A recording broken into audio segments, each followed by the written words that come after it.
Καλώς ήρθατε σε άλλο ένα 2 κοκτέιλ σε 2 λεπτά με τον Χρήστο Αξαρλή και το Μιχάλη Παπαζήση και νέο έτος με νέες ιδέες. Και μπαίνουμε δυναμικά στο νέο έτος. Ηρέμησε, Ρόκι. Ωρε φίλε. Λοιπόν, Χρήστο, σήμερα το ξέρω, κάτσαμε, το σκεφτήκαμε. Θέλουμε να εγκαινιάσουμε τη χρονιά με brandy κράστα ή κράστα κοκτέιλ και μια παραλλαγή. Θα μιλήσω εγώ για το κοκτέιλ ποιος και τι. Κύριο Σαντίνι, λοιπόν, το 1850 στο μπαρ, εδώ το έχω το μπαρ, εδώ.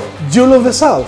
Ναι, στην περιοχή της Νέας Ορλεάνης και θα μπορούσαμε να πούμε ότι είναι, μπορούμε να διαλέξουμε είτε πρόγονος της Μαργαρίτας είτε απόγονος του Sidecar. Ένα από τα δύο. Επίσης, Χρήστο, δεν ξέρω αν το ξέρεις, ότι το κράστα, το όνομα, το πήρα από την κρούστα ζάχαρης που υπάρχει γύρω από το ποτήρι μας. Με τόσες πολλές πληροφορίες, λοιπόν, προτείνω να πάμε απευθείας στην παραγωγή του κοκτέιλ. Μέρια σε βράχε. Ήρθε η ώρα να ξεκινήσουμε με ένα brandy κράστα, λοιπόν. Το ποτήρι το οποίο θα χρησιμοποιήσουμε είναι ένα wine glass, το οποίο θα κάνουμε rim σε όλο το ποτήρι, όπως λέει η συνταγή μας, και μετά θα το βάλουμε να παγώνει. Και γιατί μετά να το βάλουμε να παγώσει? Διότι αν το βάλουμε πριν θα δημιουργηθεί υγρασία και μετά πηγαίνει ζάχαρη παντού και μετά θα πέφτει ζάχαρη και μετά το πιάνουμε και θα κολλάμε και θα πιάνει και εδώ και θα κολλάει και δεν είναι ωραίο. Βρέχουμε το ποτήρι με χυμό λεμονιού για να κολλήσει η ζάχαρή μας και έτσι λοιπόν ακουμπάμε προσεκτικά το ποτήρι μας πάνω στη ζάχαρη, ώστε να κολλήσει ομοιόμορφα η ζάχαρη πάνω στο ποτήρι μας. Αν είστε τσούμπαλοι σαν και εμένα, μπορείτε με ένα χαρτάκι να το κάνετε ομοιόμορφο σε μία ευθεία όλο το ποτήρι. Παγώνουμε το ποτήρι μας προσεκτικά για να μην χαλάσει το rim. Η διαδικασία μας σήμερα θα είναι shake, 20 ml σιρόπι ζάχαρης, 20 ml χυμός λεμόνι, 2 ντάς Αγγοστούρα bitters, 10 ml λικέρ πορτοκαλιού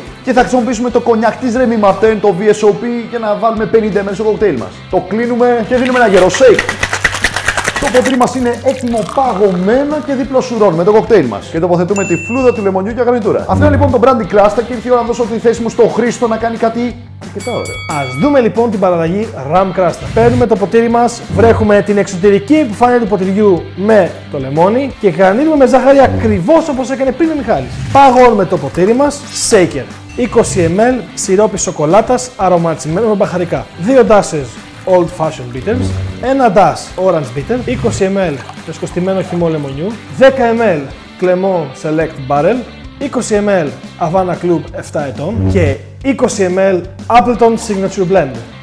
Γεμίζουμε πάγο και χτυπάμε το shaker μας δυνατά για 10 με 15 δευτερόλεπτα. Παίρνουμε το παγωμένο μας ποτήρι, το στραγγίζουμε και διπλοσουρώνουμε στο ποτήρι μας.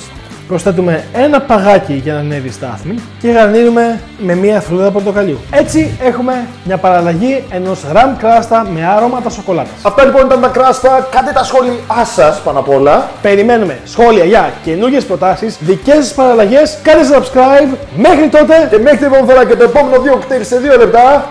Ciao.